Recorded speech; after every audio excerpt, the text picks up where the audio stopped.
menggeluti karir itu mungkin bisa dibilang sebenarnya mungkin dari 13 tahun yang lalu kali ya. Dalam arti kayak waktu sekolah itu udah mulai kerja. Udah mulai kerja untuk bantuin backstage, udah mulai kerja magang di beberapa waktu seperti pabrik-pabrik di beberapa company besar gitu, garment gitu. Itu mungkin awalnya gitu. Selain sekolah. Kalau emang benar-benar di bidang pekerjaan tuh yang sambil itu.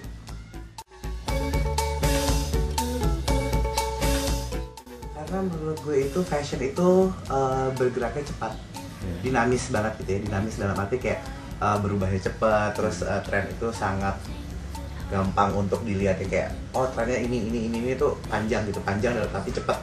Itu sesuatu yang menurut gue agak bergeraknya lebih dinamis, itu lebih ke gue. Jadi gue mengaplikasikan itu ke diri gue, emang gue anaknya dinamis banget, gue harus selalu bergerak, gue selalu harus ditantangin untuk bisa bikin sesuatu gitu. Dan dunia fashion itu memberikan gue itu, jadi gue senang.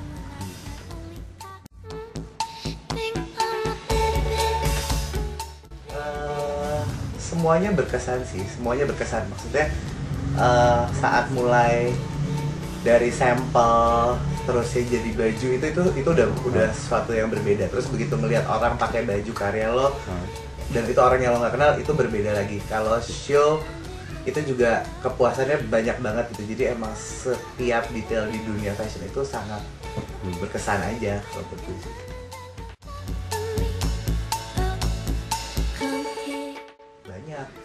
Banyak banget. Masih pengen, kalau di fashion industry gitu ya, masih pengen mengeksplor banyak kain Indonesia, masih pengen bikin koleksi yang bikin orang tercengang-cengang, masih pengen jualan di luar negeri, masih pengen jualan di sini juga diberesin di Jakartanya gitu, pengen punya tim yang solid gitu. Itu banyak banget yang masih harus dikerjakan, itu masih PR gue.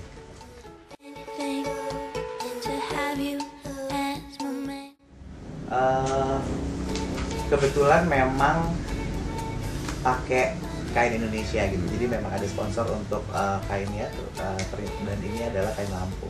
Saat ini kain Lampung. Dan kenapa kain Lampung? Karena kain Lampung itu kan bold banget ya, susah untuk diolah gitu. Dalam arti kalau untuk pengen dijadiin baju sehari-hari itu gimana sih gitu. Nah ini tantangannya gimana bikin koleksi yang pakai kain tradisional Lampung tapi bisa diterima sama anak muda, bisa dipakai untuk baju sehari-hari. Dan kebetulan untuk show yang kemarin itu stylingnya emang bener-bener dibikin sporty banget gitu, pakai sepatunya Nike, jadi emang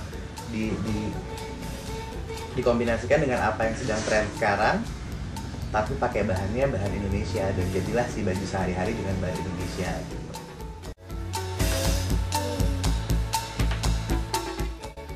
Sekarang sih pengen sih banyak gitu, masih banyak banget yang pengen digali gitu.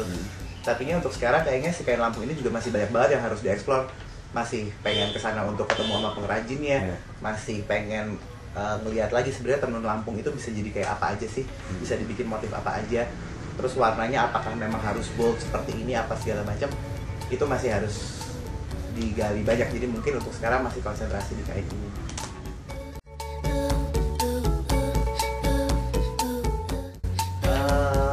Kebetulan gue punya restoran, baru buka juga baru 2 bulan.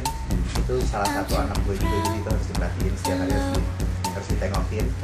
Terus gue ngerjain mural juga, terus gue styling juga, terusnya udah olahraga kayak orang gila.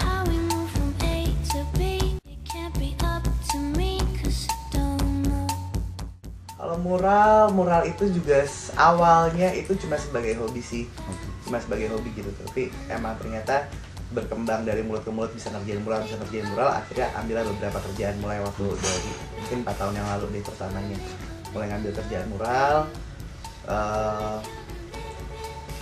Mural itu jadi kayak satu terapi aja sih buat gue, karena gue suka ngelukis, tapi di saat gue sudah tidak punya waktu untuk melukis, tapi gue bisa ngerjain mural, itu bentuk terapi gue yang di luar semua fashionan, sekarang di luar semua si makanan-makanan gitu. Itu terapi gue, kayak gue bisa kerja gambar berjam-jam gitu, menyenangkan gitu.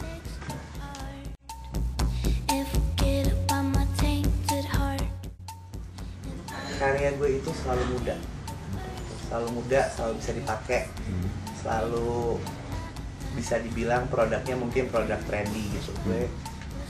Gue selalu nge-mix antara trendy sama klasik sama daily kayak gitu-gitu. Jadi gue memang tidak pernah bikin satu piece yang tidak bisa di mix and match sama baju lain.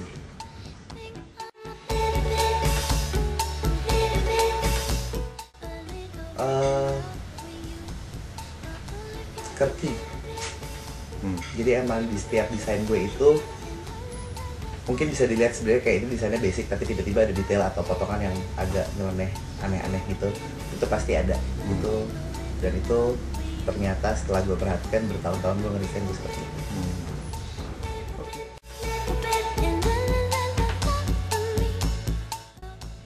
Luar biasa sih.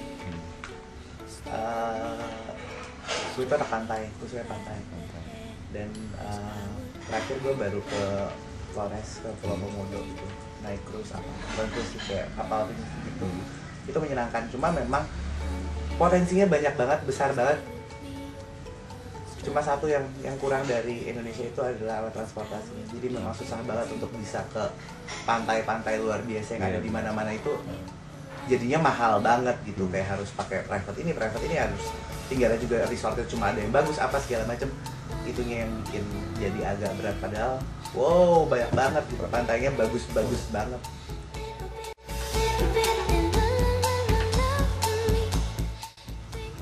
Pengen ke Ambon sih kalau sekarang, pengennya Ambon. Kenapa? Flores udah, Ambon belum. Ambon tuh pengen diving, pengen lihat aja gitu, maksudnya budayanya beda, terusnya banyak banget yang Ambon tuh sempet rusuh apa segala macam gitu-gitu. Kalau ngobrol sama anak muda yang emang di Ambon tuh ngeri-ngeri banget gitu. Kayak wow, mereka ngebunuh-bunuh orang atau apa, atau mereka yang benar-benar kayak ngeliat temennya mati dibacok apa segala macam gitu-gitu. Tapi sekarang mereka bisa jadi orang baik-baik, dan mereka justru sekarang emang sangat concern sama pariwisatanya, sama mengundang orang untuk datang ke sana gitu. Dan mereka pantainya luar biasa banyak dan bagus-bagus banget. Tujuannya sih Ambon lah pokoknya di sini.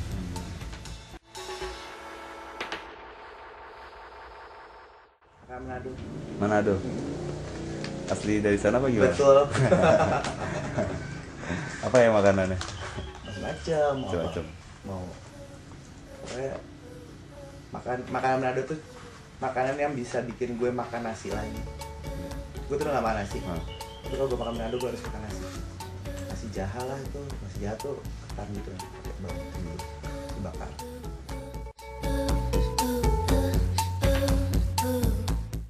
Kalau sosok yang pasti siapa gitu sih sebenarnya nggak ada ya. Tidak ada sosok yang benar-benar gue idolakan untuk berkarya gitu. Cuma yang kayak kalau orang-orang yang gue kagumi karyanya itu, gue itu ngefans sama Cristobal Balenciaga dari dulu. Kalau yang gue kagumi karyanya tuh dia. Tapi kalau untuk ngedesain gue terinspirasi sama dia nggak selalu juga. Tapi gue melihat dia sebagai sosok yang kerja keras luar biasa, berkarya di masanya dengan mendobrak banyak banget pintu gitu. Jadi emang luar biasa aja kalau menurut gue dia. Kalau lokalnya gue sampai sekarang masih ngefans sama Mas Dian sih. Maksudnya gue pernah bekerja sama dia, dan gue ngerasa dia adalah sosok bos yang luar biasa gitu. Saat dia bisa menempatkan dirinya sebagai bos, bisa menempatkan dirinya sebagai teman curhat, bisa menempatkan dirinya sebagai teman, bisa menempatkan dirinya sebagai kakak gitu. Jadi waktu gue kerja sama dia, baik yang bisa gue pelajari.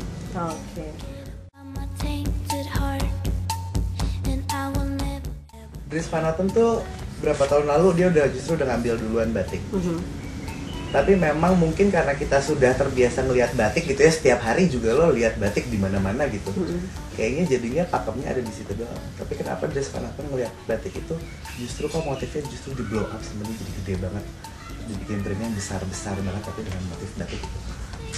Kenapa nggak kepikiran sih mau Indonesia duluan gitu? Sayang kan sebenarnya. Dan sebenarnya potensinya berarti kan ada gitu. Ada dan again karena kita terlalu terbiasa ngelihat, jadi kurang menghargai. Kalau menurut gue sih gitu ya. Justru orang lain yang ngelihat, wah gila nih orang Indonesia ternyata bikin batik tuh susah banget ya, ribet apa segala macam gini-gini. terus ya udah di copy aja.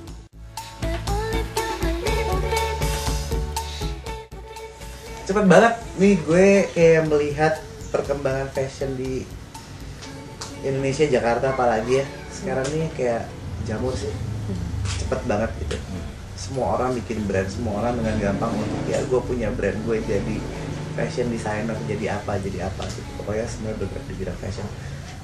Tapi again, jadi fashion designer itu kan bukan sesuatu yang mudah ya.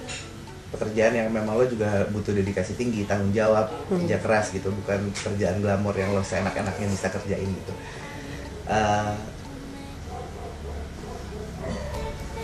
Tinggi banget mobilitasnya, tapi gue juga nggak yakin itu semuanya akan bisa bertahan. Itu karena konsistensi itu diperlukan, dan kerja keras, apalah segala macam itu semua. Mungkin kedengarannya klise tapi emang bener gitu. Kalau lo cuma main-main doang, sekarang bikin brand, punya brand apa segala macam, tapi lo nggak serius ngejalaninnya percuma gitu. Tapi yang potensial untuk bisa bertahan dan terus berkembang banyak banget menurut gue.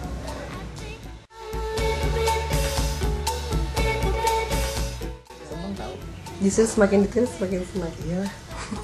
Berarti kan gitu. Biasanya orang nyontek kalau siapa gitu, nyontek Marc Jacobs, nyontek YSL, nyontek siapa gitu. Kalau nyontek Ramadan sih, itu kasihan juga sih gitu. Tapi seneng gitu. Seneng dalam arti kayak, wow, berarti gue ya cukup dilihat lah gitu. Boleh lah pekerja apa yang gue hasil karya gue tuh bisa diterima gitu sampai dicontek orang. Saya Ramadan dan saya sudah mendeskripsikan Indonesia. Oke, thank you.